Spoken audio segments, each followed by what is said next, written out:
श्रीराम जय राम जय जय राम. श्री सद्गुरु ब्रह्मचैतन्य गोंदवलेकर महाराजांचे प्रवचन. 21 फेब्रुवारी.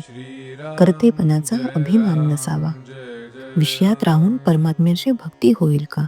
विषय सोडल्याशिवाय मी भक्ती करतो असे म्हणणे चुकीचे आहे. विषय आहेत तिथे भक्ती नाही आणि भक्ती आहे तिथे विषय नाहीत. भक्त म्हणजे भगवंताचे होऊन राहणे. त्याला शरण गेल्याशिवाय त्याचे होताच येत नाही. अभिमान ठेवून आपल्याला कधीच भक्त होता येत नाही. प्रथम अभिमान कसा नाहीसा होईल ते पाहावे आणि तसे वागण्याचा प्रयत्न करावा. आपण प्रपंचात मी करीन तसे होईल या भावनेने वागत असतो. परवाच एक जण आले होते. त्यांना त्यावेळी पाहून कोणीही म्हटले असते की हे थोड्याच दिवसांचे सोबती आहेत. तरीही मी अमुक करीन, मी तमुक करीन असे ते म्हणतच होते. आयुष्याच्या शेवटच्या घटकेलाही केवढा तो अभिमान. म्हणून सांगतो की मी करतो ही भावना टाकून देऊन सर्व काही तोच करीत आहे आणि त्याची इच्छा असेल तोपर्यंत आपल्याकडून तो करून घेत असतो ही भावना ठेवून वागावे. त्याप्रमाणे वागू लागले म्हणजे आपोआपच विषयाची आसक्ती कमी होऊ लागते. मी करता आहे ही भावना गेल्याशिवाय परमार्थ करता येणे शक्यच नाही. कोणतेही कर्म केले म्हणजे अमुक एक फळ मिळेल म्हणून वेदांत सांगितले आहे.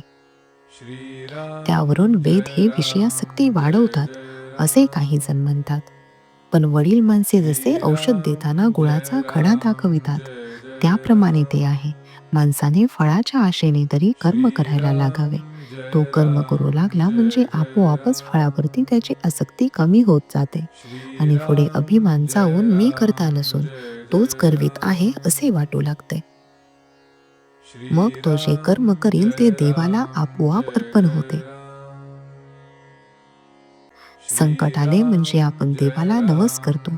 देवाने मनासारखे दिले नाही म्हणजे देवात अर्थ नाही असे म्हणतो. पण देवाला फसविणे शक्य आहे का? तो म्हणतो हा सुखात असताना माझी आठवणही काढीत नव्हता आणि आता आठवण करतो आहे.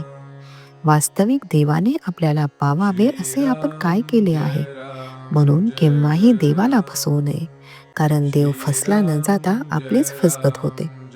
आपण प्रपंचासाठी रोज इतके काबाड कष्ट करतो, परंतु दिवसातून एखादा तास तरी देवाकरिता खर्च करतो का हे आपल्याशीच विचार करून पाहावे.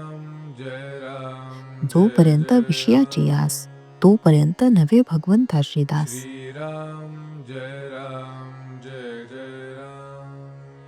श्रीराम जय राम जय जय राम. श्रीराम जय राम जय जय राम.